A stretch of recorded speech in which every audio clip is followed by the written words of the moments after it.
Ionavation. We out in New Rochelle, Ionavation. Moving with Intel, Ionavation. Now we in the groove, Ionavation. We making money and moves, hey.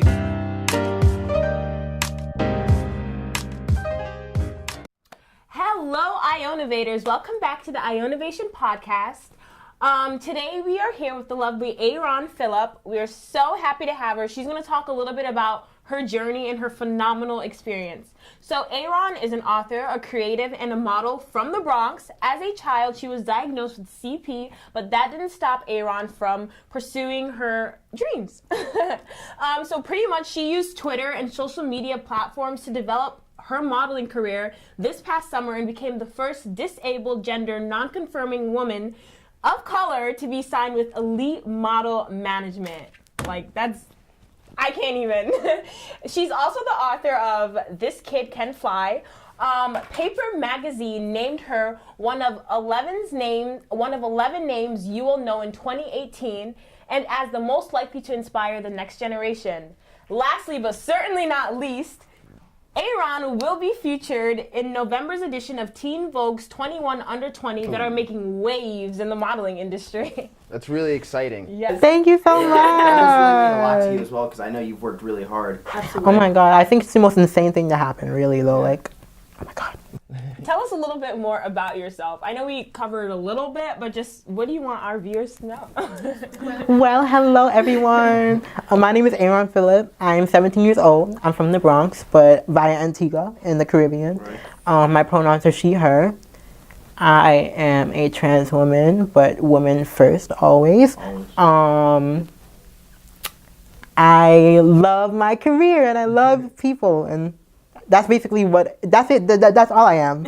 Yeah. Awesome. So you were born in St. John's, right? Yes. You moved here in 2003, right? When I was in Antigua, I was diagnosed with cerebral palsy at birth. It's this disorder I was born with at birth that affects my motor skills, and because of it, I can't really walk or use my left side. So when I was little, it was really bad, and I couldn't move. I was in constant pain, and there were no resources to get that fixed in Antigua. So what happened is they had me move to America in pursuit of medical resources. But by the time I was there, I was also enrolled in school, and from then on I've been here. So I think that was from 2001 to 2004 or 2003. Awesome. That's really exciting. So with everything that you've had going on and all the stuff that you've overcome, do you consider yourself an entrepreneur, and how have you used entrepreneurship to kind of make this huge ripple effect in the modeling industry and just your life in general? It's such a strange term for me, really.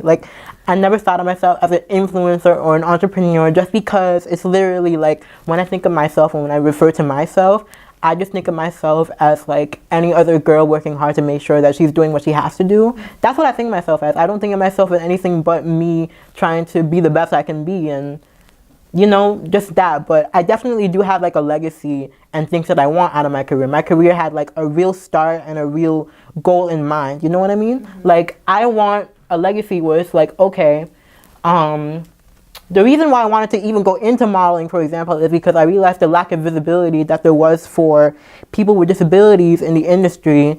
Right now, I am one of 2 physically disabled models signed to a major agency in the entire fashion industry. Wow. And there's also a lack of visibility for Black trans women in the modeling industry too. There's a lack of visibility for us everywhere, really, but I figured that in fashion, it would be more open-minded and receptive towards us, and it's not. So with that in mind, I wanted to push my career forward to make sure that I have these goals where okay, I had my first cover, God bless, thank God. I'm so happy about it. It's not a major cover, but it's my first cover, and I'm really happy about it still. I just want a sustainable, successful career where it's by the time I'm 50, I have a legacy like Naomi Campbell or Rihanna, where it's I have done this work. Hopefully I'll do major runways and major print work and major advertising where it's I'm a real supermodel, and because of that, other kids are going to be in my path doing what I've done, and it's no problem with them. They're not going to have any type of struggles to face because we've done it for them. So who would you say is your largest role model? That is such a good question. That's such a hard question. All right, top 3. If you had to limit it to 3, what about 3? Wow. Frida Kahlo, Naomi Campbell, and my mom. That's awesome. That's amazing. All right, well, let's go with this. How do you plan on like you're already innovating your industry, and you're serving as a role model. That's what I was sort of getting to. You're serving as a role model right now, even though you're not really like that wasn't necessarily your major intent. Right. But it's like, it's just who you are and like what you're doing, and that also just serves as a completely different thing, which I don't know, maybe how long did that take for you to realize, or like maybe how long did that take for you to realize that like you are a source of inspiration for so many people?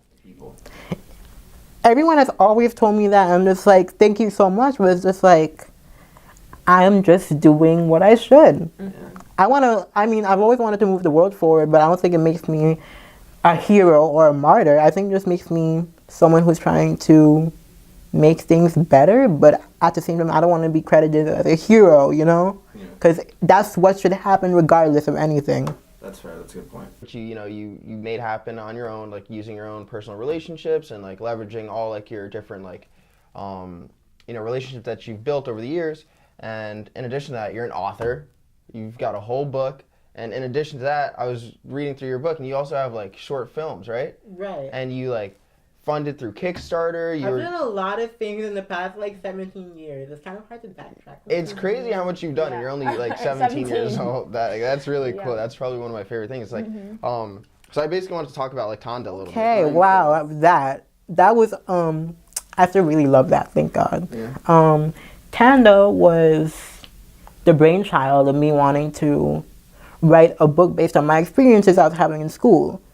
Tanda is a book about this kid who grows up in this world where everyone has wheels, and he's the only one that has life, which is parallel to what I felt, because I felt like in my space, I was the only one in the wheelchair, and everyone else had like legs to walk on, and because of that, it was so isolating. So basically his story is he's the only one in this world of wheels who has legs, and because of that, he's completely isolated from society. He has no friends, no community, and it's really sad for him.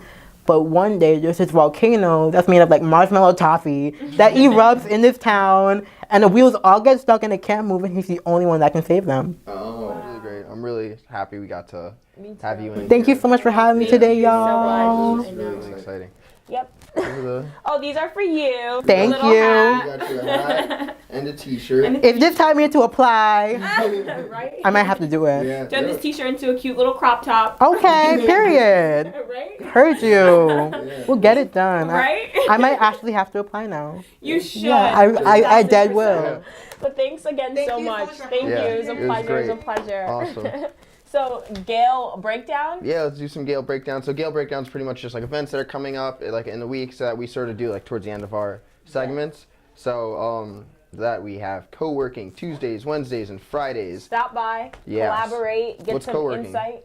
Well, co-working is a collaborative workspace at Gale Ventures where you guys can stop by, get some advice, input on your ideas, or just generating ideas, or even just getting work done simply. Yeah. So make sure you guys show up to that. And we also say bye in another language, and this time it's Greek.